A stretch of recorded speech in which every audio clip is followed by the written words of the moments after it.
Okay, just going to walk you down and we'll go over what we're doing down here.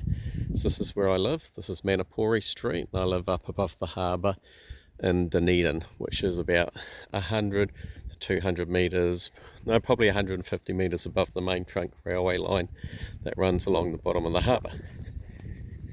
So, what we started doing here is these track sets that I was lucky enough to get. The first portion of it is 91 pound rail, or 90 to be precise, and then we go down from the 90 to about 89, I think it is, so there's not a lot of difference. Bit of a gap in the join there, but all that sort of stuff we're going to sort out.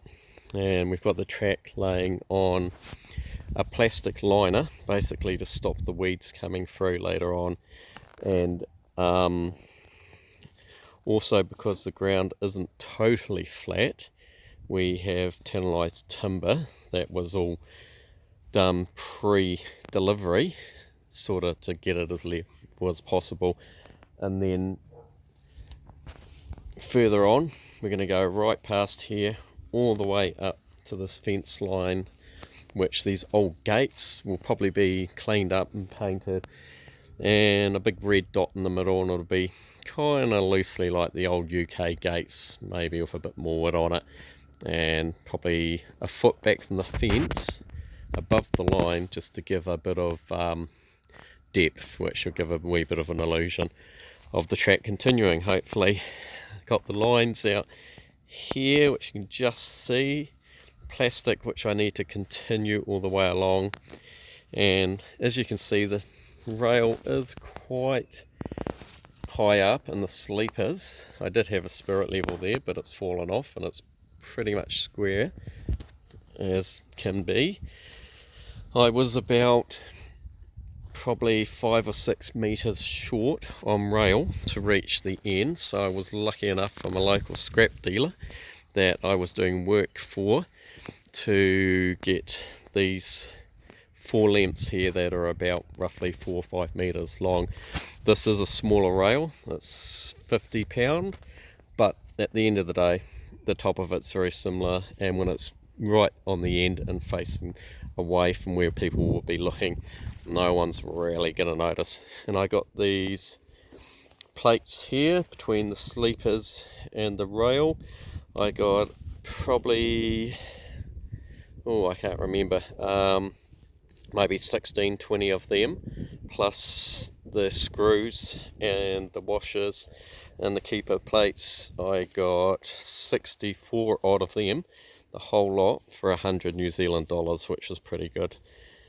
And with the ballast, the New Zealand rail ballast is normally 60-65 mil, which is pretty big and would look a bit weird here on this landscape sort of railway. So in the end I opted for about 40, maybe 50 mixture, which I reckon looks really good. So had my sons helping me today. We've been busy shoveling it in and wheelbarrowing it in.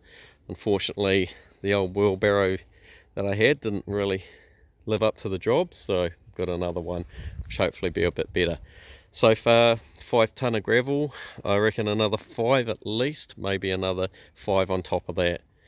And as per railway style, if you're a ganger, we've been putting it down and been forcing it under the sleepers and also under the support wood that I put in first, to pack it in so the sleepers don't move around or anything. And at some point I will have to loosen all these bolts on this stretch and then pull the rail along so it's touching the other one, put some fish plates on, and then re-bolt it down.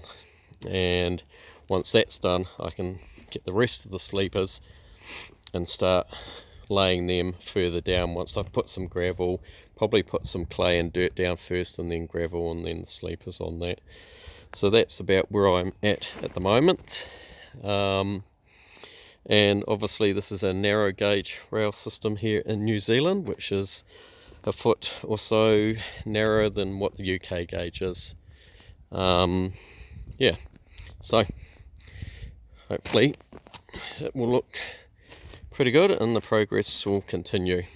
And later on, right up in this corner where the swing set is, that'll be removed, and there's going to be a small sleep out, which I'm going to try and make to look like a small station house or even a small signal box. And I have located one which I've been given, which is amazing, so I'm quite pleased about that.